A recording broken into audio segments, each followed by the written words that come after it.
আগামীকাল কংগ্রেস নেতা রাহুল গান্ধী কাছাড়ে উপস্থিত হয়ে মণিপুর জাতি দাঙ্গার কারণে যেসব শরণার্থীরা আশ্রয় নিয়েছেন ফুলেরতল আশ্রয় শিবিরে তাদের সাথে সাক্ষাৎ করবেন।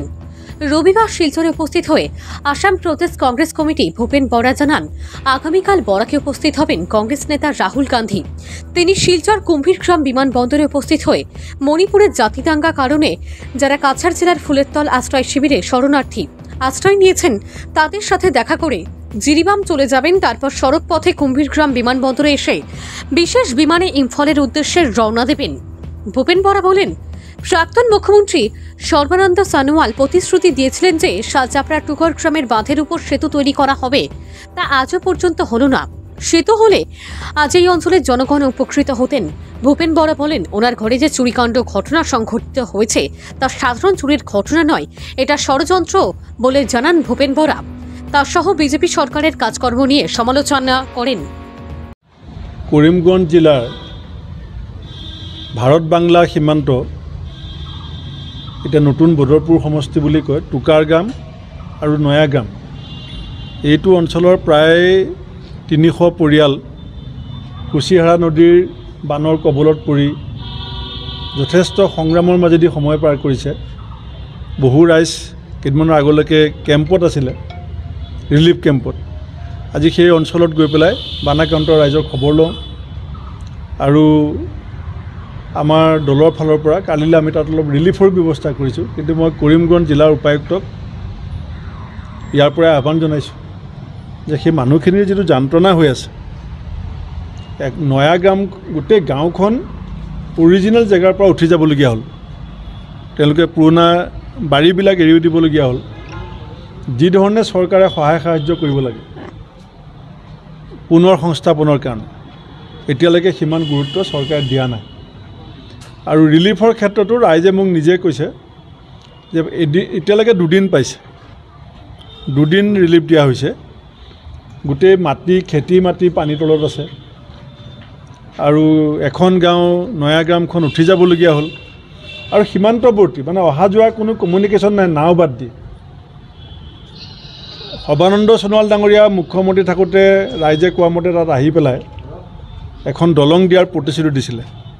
সেইটো মই বিজেপি চৰকাৰক মনত পেলাই দিছোঁ যে আপোনালোকৰ প্ৰতিশ্ৰুতি আছিলে এখন দলং কুশিয়াৰা নদীৰ ওপৰত। আৰু সেই মানুহখিনি সীমান্ত প্ৰহৰী বুলি আমি ক'ব পাৰোঁ, কাৰণ তাতে BSFৰ যিটো এই বৰ্ডাৰ আউটপোষ্টটো সিফালে আছে। BSFসকলেও নাৱেৰে অহা যোৱা কৰে। গতিকে এই অঞ্চলটোত মই অসম চৰকাৰৰ দৃষ্টি যাতে পৰে, চৰকাৰে যাতে দৃষ্টি দিয়ে টুকুৰগ্ৰাম আৰু নয়াগ্ৰাম সীমান্তৱৰ্তী অঞ্চলটোত। আৰু কুশিয়াৰা নদীৰ ওপৰত বিজেপি দলৰ আগৰগৰাকী মুখ্যমন্ত্ৰীৰ যিটো প্ৰতিশ্ৰুতি এখন দলঙৰ, সেই কথাটো যাতে তেওঁলোকে পাহৰি নাযায়, এইখিনি মই ইয়াৰ পৰা আহ্বান জনাইছোঁ।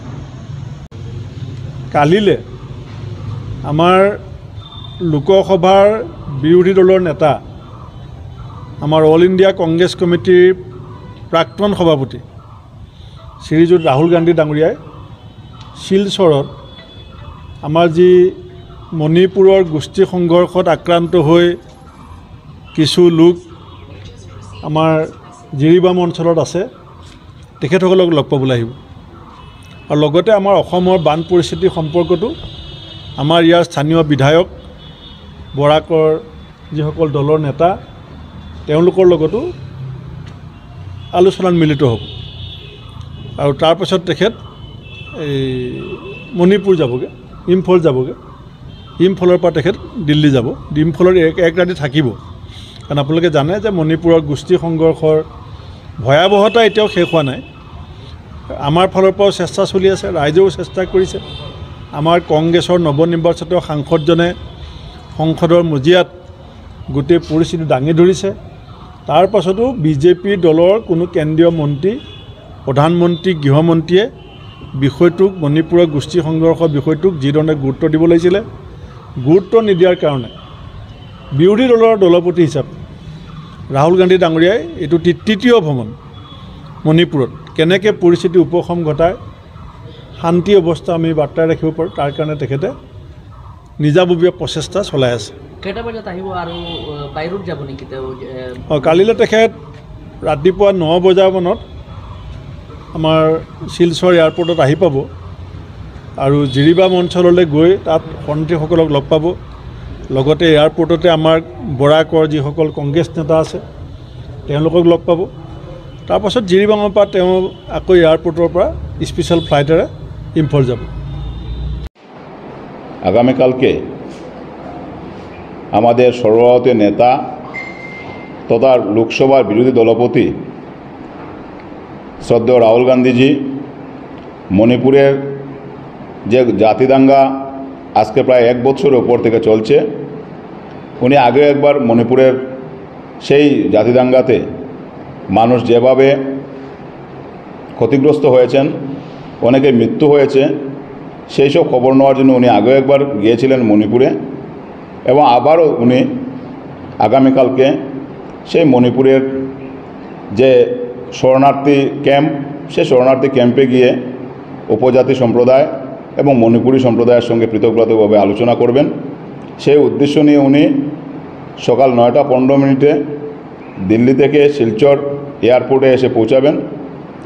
শিলচর এয়ারপোর্ট থেকে উনি সড়কপথে মার্কুলিন, লক্ষ্মীপুরের মার্কুলিন অঞ্চলে এখানে একটা উপজাতি লোক এসে এখানে আশ্রয় নিয়েছেন, সেই আশ্রয় শিবিরে যাবেন উনি, সেখানে ওনাদের সাথে দেখা করবেন এবং সেখান থেকে সোজা উনি জিরিবাম চলে যাবেন।